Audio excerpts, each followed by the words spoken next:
Welcome to day 52 of maths wizard. तो हम कह रहे थे determinant and questions were based on properties of determinants. तो ऑलरेडी मैंने आप लोगों को कुछ क्वेश्चंस करवाए थे, जैसे कि ये वाले क्वेश्चन हो गए ना, कुछ क्वेश्चंस करवाए थे। आइए, अच्छा टेलीग्राम के लिए ज्वाइन कर लीजिए, लिंक जो आपके डिस्क्रिप्शन में, और वहां पे मैं सारी पीडीएफ जो शेयर कर देता हूँ। व्हाट्सएप नंबर से कनेक्ट हो जाइए अगर आपको कुछ डाउट आता है और पर्सनल क्लास की रिक्वायरमेंट हो तो। आइए आज के सेशन को शुरू करते हैं। जैसे कि हमारे पास ये क्वेश्चन है, बड़ा ही प्यारा क्वेश्चन है, तो थोड़ा सा ध्यान से समझिएगा, ठीक है ना। बड़ा ही प्यारा क्वेश्चन है। यहाँ पे जो अभी मैं आप लोगों को कॉन्सेप्ट बताऊंगा ना, वो कॉन्सेप्ट बहुत सारे क्वेश्चनों में काम आता है, बहुत सारे क्वेश्चनों में। यस, जो भी क्वेश्चन आपको कॉम्प्लिकेटेड लगेंगे ना, समझ लीजिए वहां पे आज जो मैं आप लोगों को एक ट्रिक बताऊंगा ना, वो वाली ट्रिक जो है ना काम आने वाला है। जैसे कि मैं यहाँ पे साफ साफ देख पा रहा हूं, मैं बता रहा हूं आपको, यहाँ समझ नहीं आएगा मैं करूं तो करूं क्या। यहां पे आपको समझ ही नहीं आएगा कि मैं करूं तो करूं क्या, समझ रहे मेरी बात को। लेकिन यहां पे आप एक काम कर सकते हो, और वो काम क्या है ध्यान समझिएगा। और वो काम है आपके पास, रो 1 को a से मल्टीप्लाई कर दिया, रो 2 को b से मल्टीप्लाई कर दिया, और रो 3 को c से मल्टीप्लाई कर दिया। इससे क्या बेनिफिट मिलेगा, यहां से अगर a से मल्टीप्लाई किया तो 1 बचेगा, a स्क्वायर बन जाएगा, और यहाँ पे abc बन जाएगा। उस तरीके से यहाँ से 1 बनेगा, यहाँ b स्क्वायर बनेगा, यहाँ पे abc बनेगा, यहाँ पे 1 बनेगा, यहाँ पे c स्क्वायर बनेगा, abc बनेगा। फिर यहाँ पे 1 1 1 बन गया, और यहाँ पे abc बन गया, तो abc कॉमन लेंगे तो यहाँ 1 1 1, यहाँ पे भी 1 1 1, तो इस डिटर्मिनेंट की वैल्यू आ गई 0। अगर ओवरऑल देखा जाए तो मैंने आप लोगों को समझा दिया।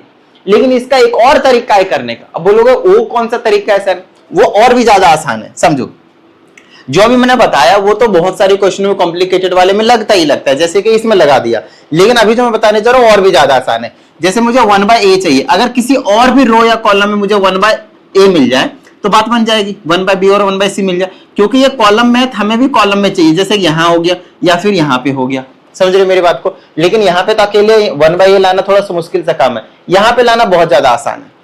कैसे, अब समझाऊं। आप यहाँ पे लिखोगे multiplying and dividing, multiply and divide लिख दो ना, मल्टीप्लाई एंड डिवाइड। किसको, कॉलम 3 को, बाय किससे, ABC से। बात बन जाएगी, बात बन जाएगी। मैंने क्या किया, A, B और C, तो सिर्फ कॉलम C को मल्टीप्लाई कर रहा हूं तो डिवाइड भी करना पड़ेगा, बस सिंपल सी बात है ना। तो यहाँ पे ABC बाहर रखा मैंने, और यहाँ पे रख दिया मैंने 1/a, 1/b और 1/c। यहाँ पे लिख दिया A, B और यहाँ पे आपके पास C। अब यहाँ पे देखना, ये BC है, देखो यहाँ पे मल्टीप्लाई में रख दिया मैंने, मल्टीप्लाई में कॉलम 1 को, तो कॉलम 1 को इसके नीचे लिखूंगा मैं ABC, फिर यहाँ पे C है, इसके नीचे लिखूंगा मैं ABC, फिर यहाँ पे AB है और इसके नीचे लिखूंगा मैं आपके पास ABC। समझ में आई इतनी बात। अब इसका बेनिफिट क्या हुआ, देखो ABC से मैंने मल्टीप्लाई किया तो उसको तो बाहर ही रखूंगा, अब चाहे यहां रखो, यहां रखो, यहां रखो, कोई दिक्कत नहीं है। मल्टीप्लाई के लिए और डिवाइड के लिए नीचे रखो। अब चाहो तो ऐसा कर सकते हो, चलो मैं ऐसा करके दिखाता हूं मैं आप लोगों को थोड़ा सा, और ना आप लोगों को मतलब क्लैरिटी मिलेगी कि एक्चुअली मैं कर क्या रहा हूं। यहाँ पे BC था, तो इस कॉलम C3 को आपने ABC से डिवाइड किया, तो आपको ABC से क्या करना पड़ेगा, मल्टीप्लाई भी करना पड़ेगा। और दूसरा क्या था आपके पास, देखना CA था, तो CA को भी आपको क्या करना पड़ेगा, यहाँ पे ABC से डिवाइड किया तो आपको ABC से क्या करना पड़ेगा, मल्टीप्लाई। फिर क्या था, AB था, AB को आपने अगर ABC से डिवाइड किया तो ABC से क्या करना पड़ेगा, मल्टीप्लाई करना पड़ेगा। क्या इतनी सी बात समझ में आई आप लोगों को। अब आप क्या करोगे, यहाँ से AB, यहाँ पे ABC नहीं लिखा, यहाँ से आप ABC ना कॉमन ले लोगे, C3 से ABC क्या कर लोगे, कॉमन ले लोगे। और जैसे ABC आपने कॉमन लिया, यहाँ पे 1/a बना, यहाँ पे 1/b बना और 1/c बना, एक्चुअली पहले से था, और ये ABC हो गया। यहाँ देखना BC से BC कट गया, 1/a बना, और CA से CA कट गया, आपके पास 1/b बना, ठीक है ना, 1/b बना। और यहाँ से आपके पास AB से AB कट गया, और यहाँ पे आपके पास 1/c बना। क्या इतनी सी बात समझ में आई। देखो अभी कॉलम 1 और कॉलम 3 आपके पास बिल्कुल आइडेंटिकल बन चुके हैं, और क्योंकि ये आइडेंटिकल बन चुके हैं तो इसकी और इसकी वैल्यू 0 हो गए, तो ABC into 0 is what, 0. So your final answer will be 0. I hope आप सबको समझ में आ गया होगा। इससे पहला वाला तरीका भी समझ में आ जाना चाहिए, है ना। उसमें क्या किया था मैंने, फिर से एक्सप्लेन कर देता हूं। जैसे कि ये मेरे पास क्वेश्चन था, आप रो 1 को A से मल्टीप्लाई कीजिए, तो यहाँ पे 1 में A लिखना पड़ेगा, डिवाइड भी करना पड़ेगा। यहाँ पे आप ऐसे कर लीजिए ना, ऐसे कर लीजिए। इसको मैंने मल्टीप्लाई किया A से, तो इसको डिवाइड भी करना पड़ेगा, A से डिवाइड करेंगे ना, तो बाद में कॉमन ले लिया एक तरीके से, नीचे A लिखा। है ना, रो 1 को, तो ए स्क्वायर और यहाँ ए बी बन गया। बी से इसको मल्टीप्लाई किया तो बी से इसको डिवाइड भी कर दिया, कॉमन ले लिया रो 3 रो 2 से, कोई दिक्कत नहीं है। यहाँ बी स्क्वायर बन जाएगा और यहाँ पे ए बी सी बन जाएगा। उसी तरीके से सी से मल्टीप्लाई कर दिया इसको, तो यहाँ पे इंटू में सी होगा, ये सी स्क्वायर बनेगा और ये ए बी सी बन गया। यहाँ यहाँ यहाँ यहाँ यहाँ कट गया, ये 1 1 1 बन गया। ये तीनों सेम टू सेम है, इसको कॉमन ले लीजिए, यहाँ पे कट जाएगा, तो ये 1 1 1, ये भी 1 1 1, आपके पास 0 आ गया। तो ये दूसरा तरीका आपके पास। दोनों तरीके में से जो आपको मतलब बेस्ट लगे वो चीज आप अप्लाई कीजिए और मौज लीजिए, कोई दिक्कत वाली बात नहीं। समझ रहे हो मेरी बात को? ठीक है। अब जैसे कि ये वाला क्वेश्चन है, जैसे थोड़ा सा कॉम्प्लिकेटेड सा लग रहा है ना, देखना जरा एक बार, नहीं लग रहा कॉम्प्लिकेटेड कि करें तो करें क्या, कुछ समझ में नहीं आ रहा है, तो वहां पे वही वाला मेथड काम आता है जो अभी मैंने समझाया कि ए से मल्टीप्लाई कर दो, बी से मल्टीप्लाई कर दो, सी से मल्टीप्लाई कर दो एंड डिवाइड ऑल्सो कर दो किसी भी रो या फिर किसी भी कॉलम को जहां पे आपको रिक्वायरमेंट हो। अच्छा, ए बी सी ही चूज करना है ये जरूरी नहीं है, वो डिपेंड करेगा कि उसमें कौन सा जो वेरिएबल है वो यूज किया गया है। यहाँ पे ए बी सी यूज किया गया, इसलिए मैं ए बी और सी का नाम ले रहा हूँ। पिछले वाले क्वेश्चन में आपके पास ए बी सी यूज किया था, इसलिए मैं ए बी सी का नाम ले रहा हूँ। अगर एक्स वाई जेड होता तो एक्स वाई जेड का यूज करते हैं। अगर कोई लॉग वाली log X log Y log Z होता तो log X log Y log Z हम यूज करते हैं, वो हमारे ऊपर है। समझ रहे हो मेरी बात को? ठीक है, चलो तो अब आप क्या कर सकते हो यहाँ पे, जैसे ये कॉलम 1 है, ये आपके पास कॉलम 2 है, किसको कॉलम 1 को मल्टीप्लाई कर दो, डिवाइड कर दो, रो को कर देता हूं, बात बन जाएगी। देखो इधर आप यहाँ पे लिखो multiply and divide row 1 by A, row 2 by B and row 3 by C. समझ रहे हो मेरी बात को? ये ऑपरेशन अप्लाई कर सी, हाँ ठीक सही है। अब रो 1 को a से मल्टीप्लाई किया तो ये बन जाएगा मेरे पास a इंटू बी स्क्वायर और सी स्क्वायर, और ये बन जाएगा ए बी सी, और ये बन जाएगा b प्लस सी। ये क्या बन जाएगा आपके पास? b प्लस सी। ठीक है, अच्छा ब्रैकेट में a भी तो रहेगा, a से मल्टीप्लाई कर देंगे तो a b प्लस a सी बन जाएगा, a b प्लस a सी बन जाएगा। ठीक है, अच्छा अगर आपने किसी भी रो को मल्टीप्लाई किया किसी से तो उसी से होल को क्या करना पड़ेगा? डिवाइड भी करना पड़ेगा। अभी सेम पीछे करवाया, राइट? इस वाले को करूंगा तो क्या हो जाएगा? b से करना पड़ेगा तो ये हो जाएगा b, फिर सी स्क्वायर और ए स्क्वायर हो जाएगा। यहाँ पे b से करेंगे तो भाई ए बी सी बन जाएगा, कोई दिक्कत नहीं। b से करेंगे तो आ जाएगा बी सी प्लस बी। यहाँ से करेंगे c से, तो b से इसको डिवाइड भी करना पड़ेगा भाई, फिर c से इसको मल्टीप्लाई करने जा रहा हूँ तो c से डिवाइड भी करना पड़ेगा। तो ये हो जाएगा a स्क्वायर बी स्क्वायर सी, है ना, a स्क्वायर बी स्क्वायर सी, या फिर c पहले लगा दो, उससे कोई दिक्कत वाली बात नहीं। c हो गया, a स्क्वायर बी स्क्वायर हो गया। वैसे इसको ये बन जाएगा तो एबीसी बन जाएगा, आगे पीछे मल्टीप्लाई में कोई दिक्कत नहीं। सी से करेंगे तो हो जाएगा सी ए प्लस का सी बी या बी सी लिखो, कोई दिक्कत वाली बात नहीं है। चलो अब इसके बाद हम आगे और क्या कर सकते हैं, मेन चीज ये क्या कर सकते हैं, थोड़ा सा दिमाग लगाओ, क्या कर सकते हैं। आइडेंटिकल बनाने का हमें टारगेट है और तो खैर कुछ ही नहीं, ठीक है ना। अच्छा अब मैं यहाँ पे एक छोटा सा काम कर सकता हूं, और वो है यहां से मैं एबीसी कॉमन ले सकता हूं और यहां से भी मैं एबीसी कॉमन ले सकता हूं। देख रहा है, मैं कॉलम 1 और कॉलम 2 दोनों जगह से एबीसी कॉमन ले सकता हूं। तो यहां पे आप एक स्टेटमेंट लिखेंगे, taking out common A B C from column 1 and column 2। ठीक है, चलो तो ये 1 बाय एबीसी तो पहले से था, कोई दिक्कत नहीं, लेकिन एबीसी आप 2 बार कॉमन ले रहे हो, 2 अलग अलग कॉलम से, तो 2 बार मल्टीप्लाई में लिखना पड़ेगा। ठीक है यहां तक, चलो अब लिखते हैं भाई, यहां से एबीसी चला गया तो क्या बचा, बी इंटू सी बचा, यहां से एबीसी चला गया तो सी ए बचा, यहां से एबीसी चला गया तो ए बी बचा, यहां 1 1 1 बचा।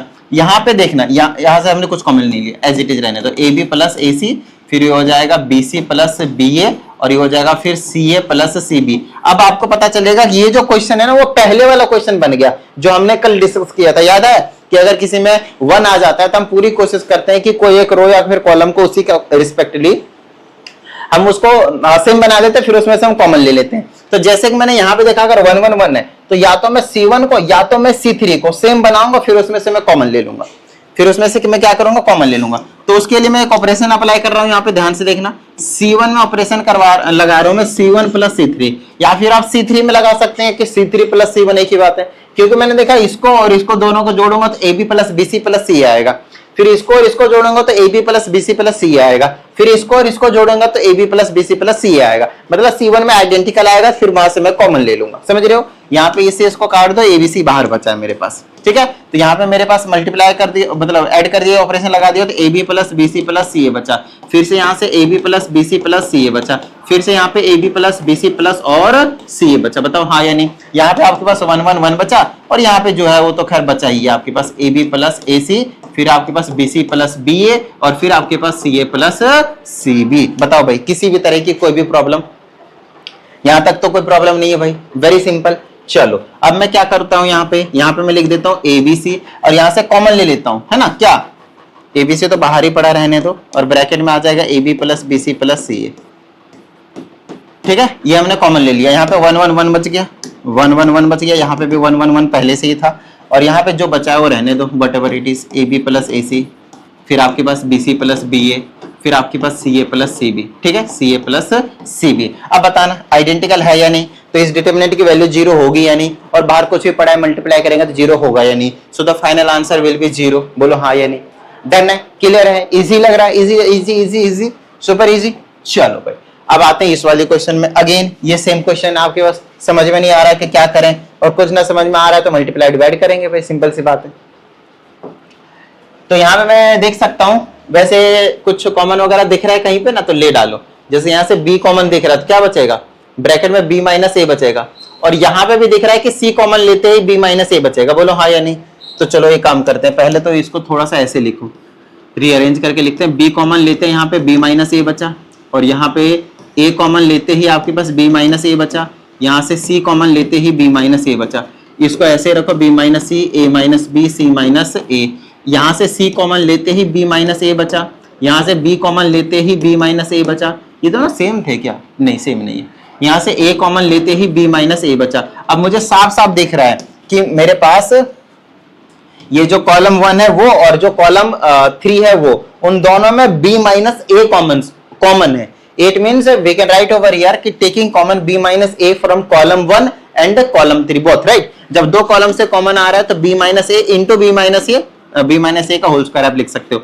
यहाँ बचेगा BAC, यहाँ पे तो जो है वही रहेगा C minus A, और यहाँ से हमारे पास CBA बचेगा। क्लियर है यहाँ तक? अब देखते हैं कि हम सेम कैसे कर सकते हैं किसी भी दो रो या फिर कॉलम को। देखते हैं कोई ऑपरेशन लगा सकते हैं क्या। अब बीच वाले में देखना क्या दे रखा है भाई, B माइनस C दे रखा है, और इसमें से इसको अगर मैं माइनस कर दूं, इसको इसमें ऑपरेशन लगा दूं, B minus C, A minus B, C minus A, और बीच बीच में वही है, तो ऑपरेशन अप्लाई कर देंगे। यहाँ पे C1 में ऑपरेशन लगा दो, C1 माइनस C3, बोलो हाँ या नहीं। तो ये B माइनस A का whole square as it is रहेगा, इसमें से इसको माइनस करेंगे तो B माइनस C, फिर A माइनस B, और फिर C माइनस A आ जाएगा। सेकेंड वाला एज इट इज है आपके पास, देख सकते हैं, और थर्ड वाला भी आपके पास एज इट इज रखने वाला हूं, CBA। क्लियर है यहाँ तक?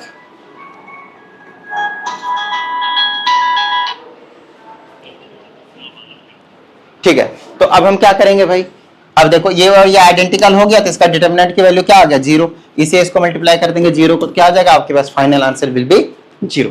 आई होप आप सभी को यहां तक किसी भी तरह की जो प्रॉब्लम है वो नहीं होनी चाहिए। अब जैसे कि ये वाला क्वेश्चन है भाई, क्या कर सकते हैं, देखना जरा, यहाँ पे तो कुछ भी काम नहीं आ रहा है ना, एक्स वाई जेड से मल्टीप्लाई करने से बात बनेगी क्या, उससे भी बात नहीं बनेगी, लेकिन कॉमन दिख रहा है मुझे एक्स एक्स एक्स, बस पहले वाले में से अगर वाई को सेपरेट कर दो तो बात बन जाएगी, है ना। तो इसको ऐसे लिखो, दो वो बना दो, क्या कहते हैं इसको, दो डिटरमिनेंट बना दो। इसको लिख दो 3x, फिर लिख दो 4x, फिर लिख दो 5x, फिर जो है वो एज इट इज लिखो 2x 3x 4x, फिर लिख दो यहाँ पे x 3x 6x, बीच में प्लस, यहाँ वाले में y लिखो। देखो ये प्लस में थे तो एक में पहला वाला, दूसरे में दूसरा वाला, ठीक है ना, ये आ जाएगा y। ये प्रॉपर्टी बता रखा है मैंने कि प्लस में ऐसे स्प्लिट कर सकते हैं। फिर ये 2x 3x 4x, और ये आ जाएगा x 3x, और ये आ जाएगा आपके पास 6x। आई होप आप सभी को यहाँ तक में कोई भी जो प्रॉब्लम है वो नहीं होगी, राइट। अब आप कुछ कॉमन देख रहे हैं ना, देखो इसमें से x कॉमन आ रहा है, इसमें से भी x, इसमें से भी x, x x x x 3 common आ गया, है ना। तो यहाँ क्या बचा, 3 बचा, 4 बचा, 5 बचा, यहाँ क्या बचा, 2 बचा, 3 बचा, 4 बचा, यहाँ क्या बचा, 1 बचा, 3 बचा, 6 बचा, ठीक है। चलो बीच में प्लस, यहाँ से क्या कॉमन दिख रहा है, यहाँ से y दिख रहा है, ठीक है, x दिख रहा है, x दिख रहा है, तो x स्क्वायर हो गया, चलो भाई यहाँ पे 1 3 6 बचा, ठीक है, यहाँ पे 2 3 4 बचा, 2 3 4 बचा, और यहाँ पे 1 3 6 बचा। अब आप साफ साफ देख सकते हैं कि ये और ये आइडेंटिकल है, तो इसमें तो कोई डाउट वाली बात नहीं कि पूरा का पूरा क्या हो गया, जीरो। बोलो हाँ या नहीं, तो उसको तो भूल जाओ। अब मेन फोकस हमारे पास इसमें रहने वाला है, तो इसको x3 को एज इट इज रखा, और इसको कुछ ऐसा तोड़ मरोड़ के हमें इस फॉर्म में लाना है कि कोई भी 2 रो या फिर 2 कॉलम जो है वो आइडेंटिकल बन जाए, ठीक है ना। तो इसको ब्रेक डाउन कर दे भाई, ब्रेक डाउन कर देते हैं। चलो देखते हैं कैसे ब्रेक डाउन कर सकते हैं इसको। तो x3 को एज इट इज रखते हैं, इसमें इस वाले फॉर्म में लेकर आते हैं इसको। तो इसको लिख देता हूं मैं 3 नहीं 2 + 1, क्या लिख देता हूं मैं 2 + 1, इसको लिख देता हूं मैं 3 + 1, इसको लिख देता हूं मैं 4 + 1, ठीक है। तो यहां पे मैं क्या आ जाएगा मेरे पास 2 3 4 2 3 4 आ जाएगा, और ये 1 3 6 आ जाएगा, ठीक है। अच्छा अब आगे ध्यान से समझना, x3 को एज इट इज रख रहा हूं इस पूरे के, और पूरे स्क्वायर ब्रैकेट के अंदर में इसको 2 में तोड़ रहा हूं मैं। 2 में तोड़ने का बेनिफिट क्या होगा देखना, फिर 2 3 4 आएगा, फिर 2 3 4 आएगा, ठीक है, फिर 1 3 6 आएगा, इसको साइड रखो, एक डिटर्मिनेंट हुआ, फिर बीच में प्लस, अब ये वाला 1 1 1 आ जाएगा, 1 1 1 आ जाएगा, और ये 2 3 4 हो गया, ठीक है। फिर इसको मैं 1 3 6 लिखूंगा, नो डाउट, ये दूसरा वाला हो गया। अब इसमें तो कोई डाउट वाली बात नहीं है कि इसकी वैल्यू क्या हो गई, 0, क्योंकि ये और ये क्या है आपके पास identical, C1 and C2 I mean, ठीक है। अब ये बच गया हमारे पास x3, और अब सिर्फ और यही वाला ब्रैकेट में वापस बच गया, ये तो 0 बन गया, तो 1 2 1 बन गया, फिर 1 3 3 बन गया, फिर यहाँ पे 1 4 6 बन गया। अब हमें कुछ प्रॉपर्टीज वगैरह अप्लाई करके फिर से ये जो है वो बार बार आ रहा है ना, चलो ट्राई करते हैं एक बार और। 1 1 1 आ गया, तो किसी और को मैं 1 बना सकता हूँ क्या, देखना जरा, इसमें से इसको माइनस करने पे 0 बन जाएगा, 1 तो नहीं बन रहा है ना। और किसको तोड़ दूं मैं, इसको और तोड़ा नहीं जा सकता वैसे तो, आइडेंटिकल और बन सकता है क्या, आइडेंटिकल तो मुझे कहीं से दिख नहीं रहा। अगर मैं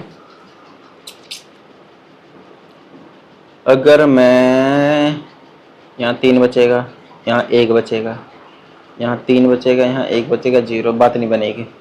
तो ये मेरे हिसाब से नहीं होगा, है ना, ध्यान समझिएगा। मतलब एक आधे क्वेश्चन ऐसा दे देते हैं कि सिर्फ और सिर्फ प्रॉपर्टीज आप कितना भी अप्लाई करते जाओगे, बार बार वही फॉर्म लेकर आता हुआ चला जाएगा। तो उस केस में आपको क्या करना है, एट द एंड आपको एक्सपेंड जो है वो करना ही पड़ेगा। तो आप इसको एक्सपेंड करेगा तो नो डाउट आपके पास 0 देखने को मिलेगा। जैसे आपके पास 0 देखने को मिला, मल्टीप्लाई करो और फाइनली प्रूव कर दो कि 0 है। जब आपको बिल्कुल ही, वो भी न्यूमेरिक वैल्यू है, तो सिंपल सी बात है, न्यूमेरिक वैल्यू में भी जब आपको समझ में नहीं आ रहा, मतलब समझ जाओ वो एक्सपेंड होके ही होने वाला है। वैसे क्वेश्चन में बोला था एक्सपेंड के बिना करना है, बट एक आधे क्वेश्चन कई बार आ जाते हैं, तो कोई बड़ी प्रॉब्लम नहीं है, ठीक है ना, टेंशन मत लो। चलो अब जैसे कि हमारे पास एक ये वाला क्वेश्चन है, इजी क्वेश्चन है, इजी क्वेश्चन है भाई, एक ये क्वेश्चन है और एक ये क्वेश्चन है, और इसी के जैसा आपके पास एक जीपी वाला भी क्वेश्चन था। ये ना कुछ ट्रिकी क्वेश्चन है, इसको जो है वो हम नेक्स्ट सेशन में जो है वो डिस्कस कर लेंगे। तो उम्मीद करते हैं आप सभी को आज के सेशन में सभी चीजें क्लियर हो गए होंगे। मिलते हैं कल के सेशन में, प्रैक्टिस करते रहिएगा। जय हिंद।